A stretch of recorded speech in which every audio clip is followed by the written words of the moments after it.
بسم الله الرحمن الرحيم. الحمد لله الذي أنزل على عبده الكتاب ولم يجعل له عوجا قيما لينذر بأسا شديدا من لدنه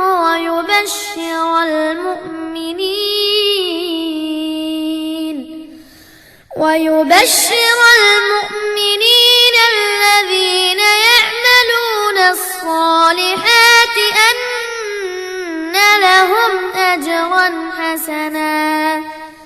ماكثين فيه أبدا وينذر الذين قالوا اتخذ الله ولدا ما لهم به من علم ولا لآبائهم كبرت كلمة تخرج من أفواههم إن يقولون إلا كذبا فلعلك باخع نفسك على آثارهم إن لم يؤمنوا بهذا الحديث أسفا إنا جعلنا ما على الأرض زينة لها لنبلوهم أيهم أحسن عملا وإنا لجاعلون ما عليها صعيدا جرزا أم حسبت أن أصحاب الكهف والرقيم كانوا من آياتنا عجبا إذ أوى الفتية إلى الكهف فقالوا ربنا آتنا من لدنك رحمة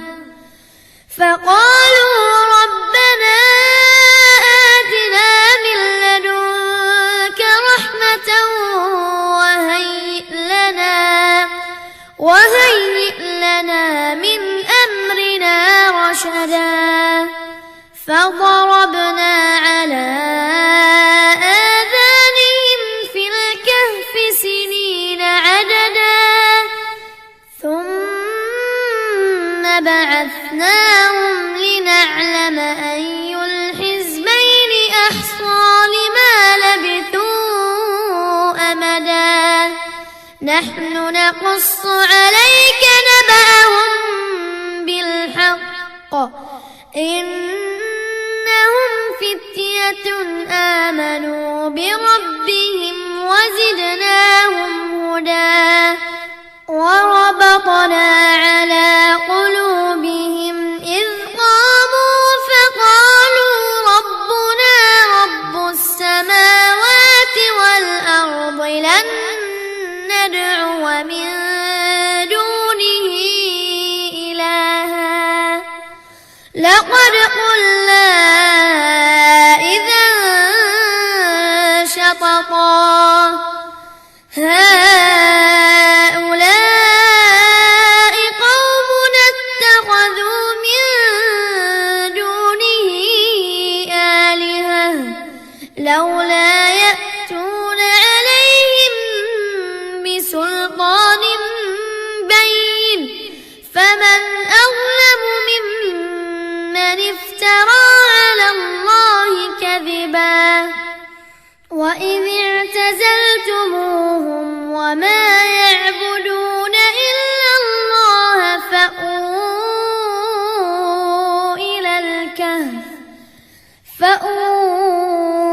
إلى الكهف ينشر لكم ربكم من رحمته ويهيئ لكم ويهيئ لكم من أمركم مرفقا وترى الشمس إذا طلعت تزاور عن كهفهم ذات اليمين وإذا غربت تقرضهم ذات الشمال وهم في فجوة منه ذلك من آيات الله من يهد الله فهو المهتد ومن يضلل فلن تجد له وليا مرشدا وتحسبهم أيقاظا وهم رقود ونقلبهم ذات اليمين وذات الشمال وكلبهم باسط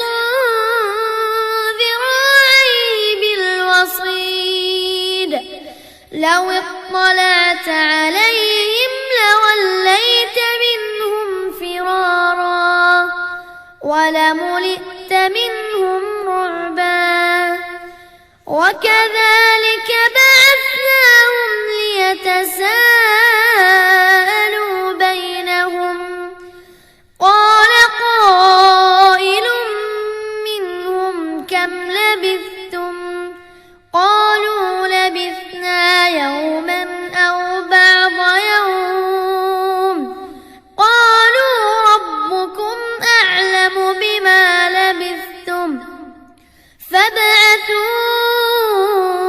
أحدكم بورقكم هذه إلى المدينة فلينظر أيها أزكى طعاما فليأتكم برزق منه وليتلطف ولا يشعرن بكم أحدا إنهم إن يظهروا عليكم يرجموكم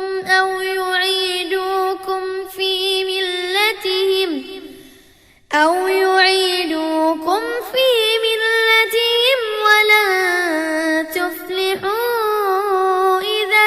أبدا وكذلك أعثرنا عليهم ليعلموا أن وعد الله حق وأن الساعة لا ريب فيها إذ يتنازعون بينهم أمرهم فقالوا ابنوا عليهم بنيانا ربهم أعلم بهم قال الذين غلبوا على أمرهم لنتخذن عليهم مسجدا سيقولون ثلاثة رابعهم كلبهم ويقولون خمسة سادسهم كلبهم رجما بالغيب ويقولون سبعة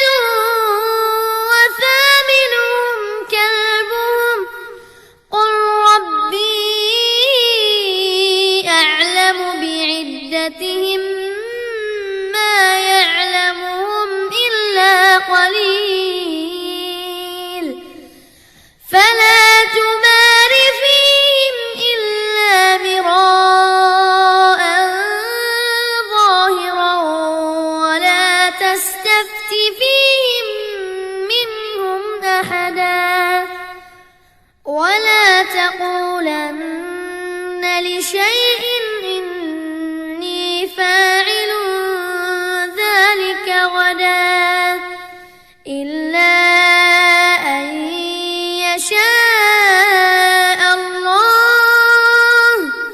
واذكر ربك إذا نسيت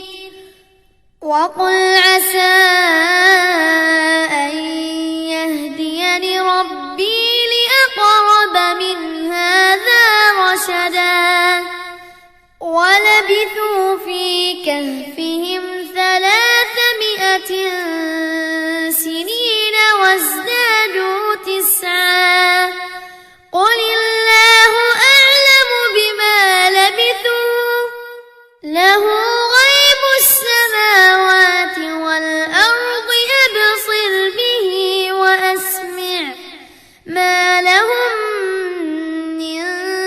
دونه من ولي ولا يشرك في حكمه أحدا واتل ما أوحي إليك من كتاب ربك لا مبدل لكلماته ولن تجد من دونه ملتحدا واصبر نفسك مع الذين يدعون ربهم بالغداة والعشي يريدون وجهه ولا تعد عيناك عنهم تريد زينة الحياة الدنيا ولا تطع من أغفلنا قلبه عن ذكرنا واتبع هواه وكان أمره فرطا وقل الحق من ربكم فمن شاء فليؤمن ومن شاء فليكفر إنا أعتدنا للظالمين نارا أحاط بهم سرادقها وإن يستغيثوا يغاثوا بماء كالمهل يشوي الوجوه بئس الشراب وساءت مرتفقا إن الذين آمنوا وعملوا الصالحات إنا لا نضيع أجر من أحسن عملا أولئك لهم جنات عدن تجري من تحتهم الأنهار يحلون فيها من أساور من ذهب ويلبسون ثيابا خضرا من سندس واستبرق متكئين فيها على الأرائك نعم الثواب وحسنت مرتفقا واضرب لهم مثلا الرجلين جعلنا لأحدهما جنتين من أعناب وحففناهما بنخل وجعلنا بينهما زرعا كلتا الجنتين آتت أكلها ولم تظلم منه شيئا وفجرنا خلالهما نهرا وكان له ثمر فقال لصاحبه وهو يحاوره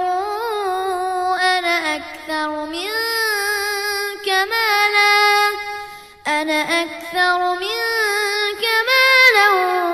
وأعز نفرا ودخل جنته وهو ظالم لنفسه قال ما أظن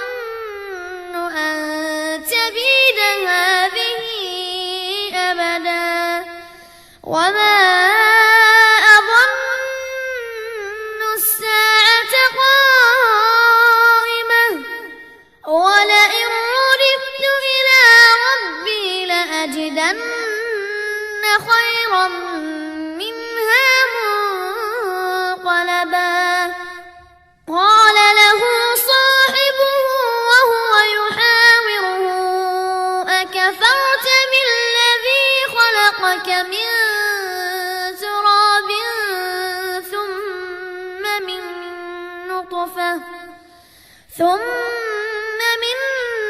نطفة ثم سواك رجلا لكن هو الله ربي ولا أشرك بربي أحدا ولولا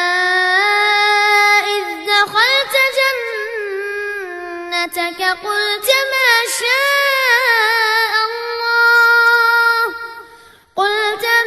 شاء الله لا قوة إلا بالله إن ترني أنا أقل منك مالا وولدا فعسى ربي أن يؤتيني خيرا من جنتك ويرسل عليها حسبانا من السماء فتصبح صعيدا زلقا أو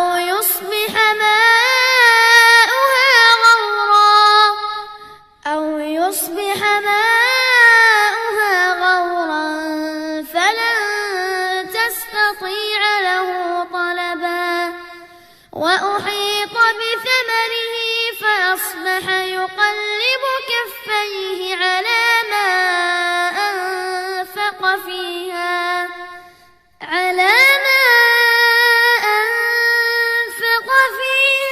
وهي خاوية على عروشها ويقول يا ليتني لم أشرك بربي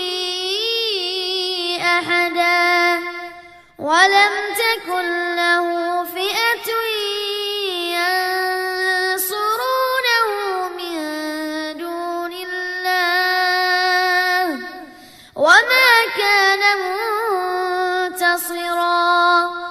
هنالك الولاية لله الحق هو خير ثوابا وخير عقبا واضرب لهم مثل الحياة الدنيا كماء أنزلناه من السماء فاختلط به نبات الأرض فأصبح هشيما تذروه الرياح وكان الله على كل شيء مقتدرا المال والبنون زينة الحياة الدنيا والباقيات الصالحات خير عند ربك ثوابا وخير أملا ويوم نسير الجبال وترى الأرض بارزة وحشرناهم فلم نغادر منهم أحدا وعرضوا على ربك صفا لقد جئتمونا كما خلقناكم أول مرة بل زعمتم أن لن نجعل لكم موعدا ووضع الكتاب فترى المجرمين مشفقين مما فيه ويقولون يا ويلتنا ما لهذا الكتاب لا يغادر صغيرة ولا كبيرة إلا أحصاها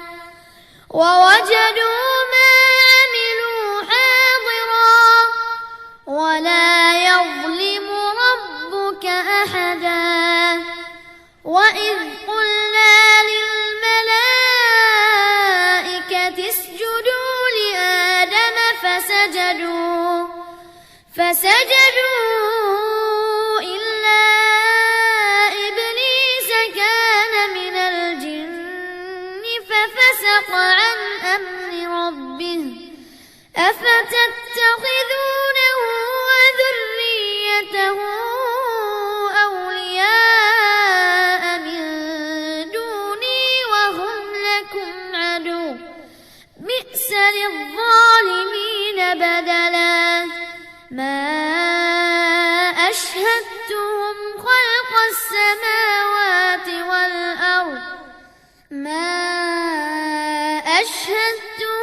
خلق السماوات والأرض ولا خلق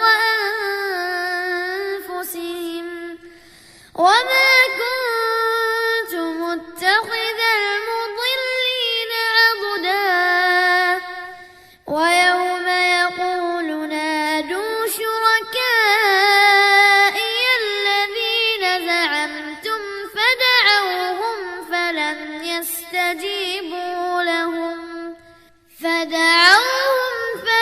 يستجيبوا لهم وجعلنا بينهم موبقا ورأى المجرمون النار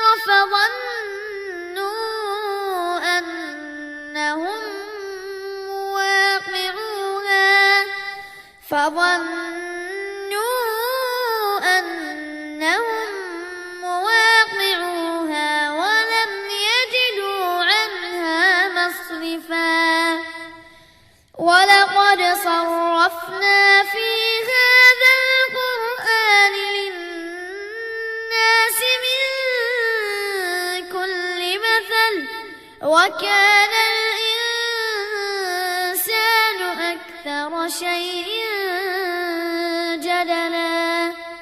وما منع الناس أن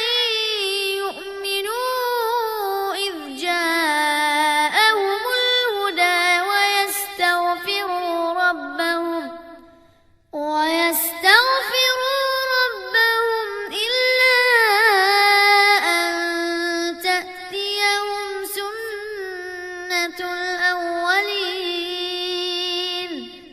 إلا أن تأتيهم سنة الأولين أو يأتيهم العذاب قبلا وما نرسل المرسلين إلا مبشرين ومنذرين ويجادل الذين كفروا بالباطل ليدحضوا به الحق واتخذوا آياتي وما أنذروا هزوا ومن أظلم ممن ذكر بآيات ربه فأعرض عنها ونسي ما قدمت يداه إنا جعلنا على قلوبهم أكنة أن يفقهوه وفي آذانهم وقرا وإن تدعهم إلى الهدى فلن يهتدوا إذا أبدا وربك الغفور ذو الرحمة لو يؤاخذهم بما كسبوا لعجل لهم العذاب بل لهم موعد لن يجدوا من دونه موئلا وتلك القرى أهلكناهم لما ظلموا وجعلنا لمهلكهم موعدا وإذ قال موسى لفتاه لا أبرح حتى أبلغ مجمع البحرين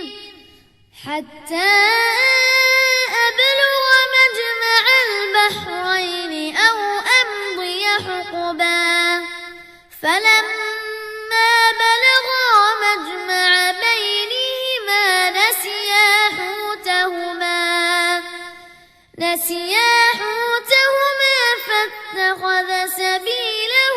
في البحر سربا فلما جاوزا قال لفتاه آتنا غداءنا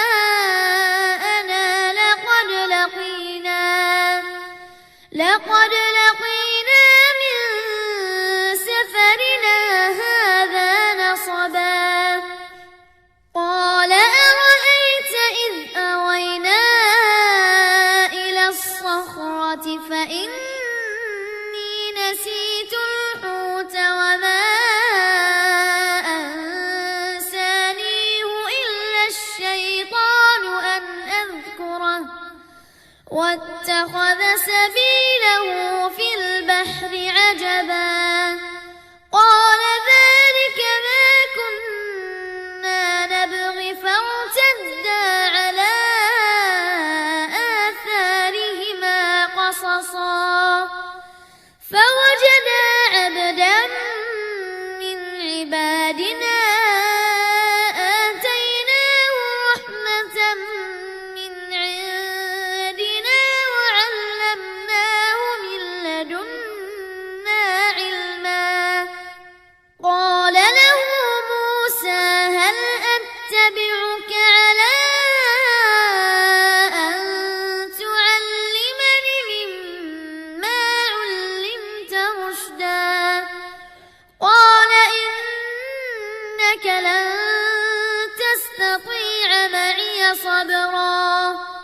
وكيف تصبر على ما لم تحط به خبرا قال ستجدني إن شاء الله صابرا ولا أعصي لك أمرا قال فإن اتبعتني فلا تسألني عن شيء حتى أحدث لك منه ذكرا فانطلقا حتى إذا ركبا في السفينة خرقها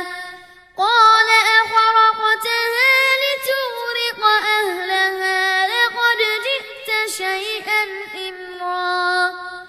قال ألم أقل إنك لن تستطيع معي صبرا قال لا تؤاخذني بما نسيت ولا ترهقني من أمري عسرا فانطلقا حتى إذا لقيا غلاما فقتله قال أقتلت نفسا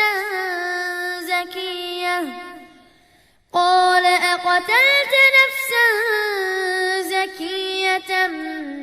بغير نفس لقد جئت شيئا نكرا قال ألم أقل لك إنك لن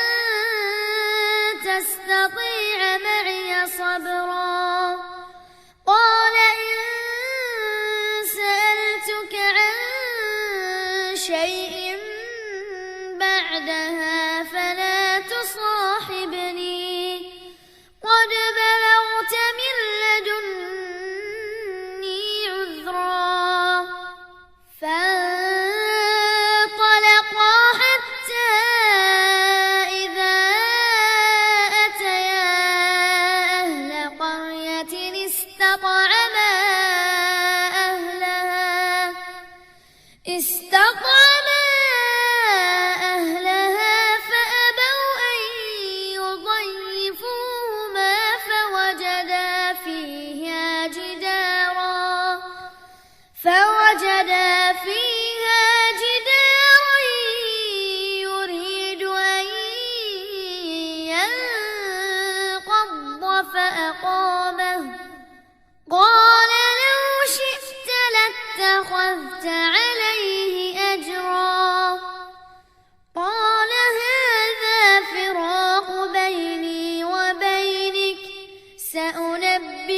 بتأويل ما لم تستطع عليه صبرا أما السفينة فكانت لمساكين يعملون في البحر فأردت أن أعيبها وكان وراءهم ملك يأخذ كل سفينة غصبا وأما الغلام فكان أبواه مؤمنين فخشينا أن يرهقهما طغيانا وكفرا فأردنا أن يبدلهما ربهما خيرا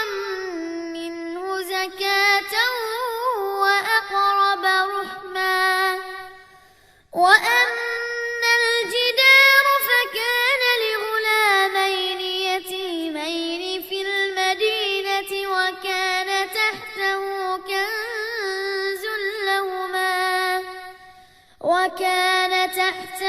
كنز لهما وكان أبوهما صالحا فأراد ربك أن يبلغا أشدهما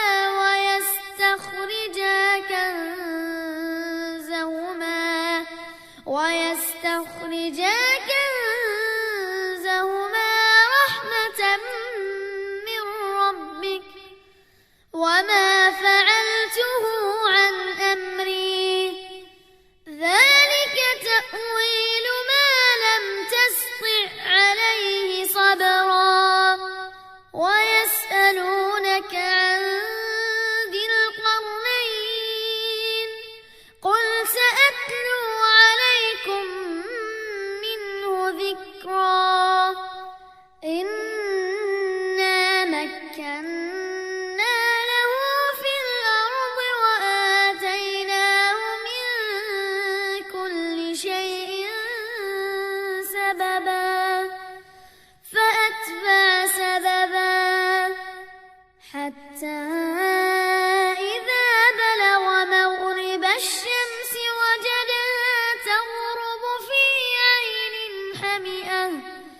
وجدها تغرب في عين حمئة ووجد عندها قوما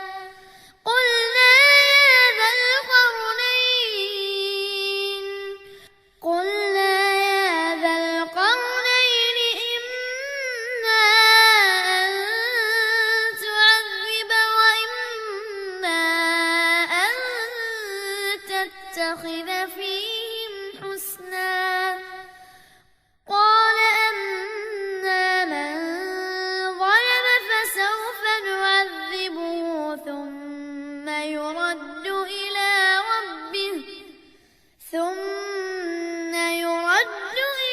ربه فيعذبه عذابا نكرا وأما من آمن وعمل صالحا فله جزاء الحسنى وسنقول له من أمرنا يسرا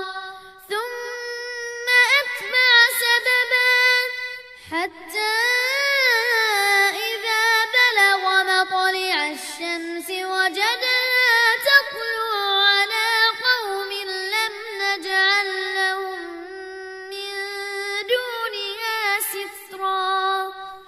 كذلك وقد أحطنا بما لديه خبرا ثم أتبع سببا حتى إذا بلغ بين السدين وجد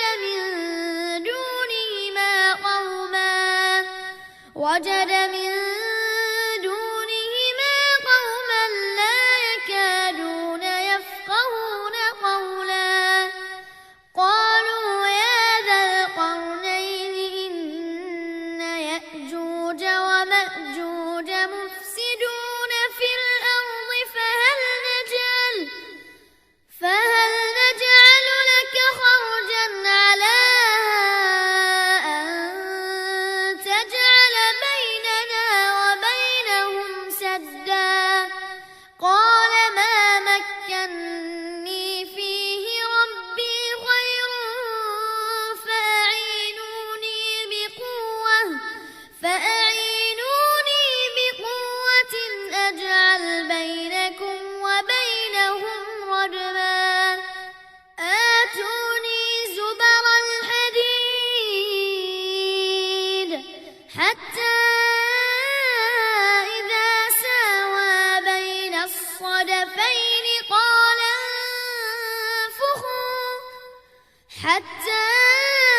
واتخذوا آياتي ورسلي هزوا إن الذين آمنوا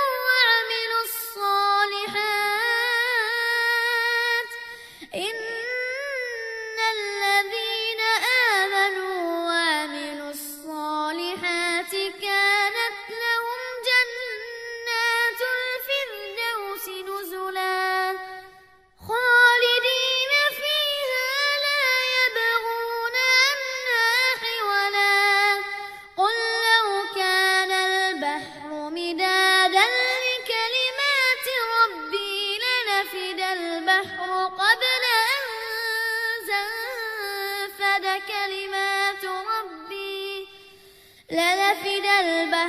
قبل أن تنفد كلمات ربي ولو جئنا بمثله مددا قل إنما أنا بشر مثلكم يوحى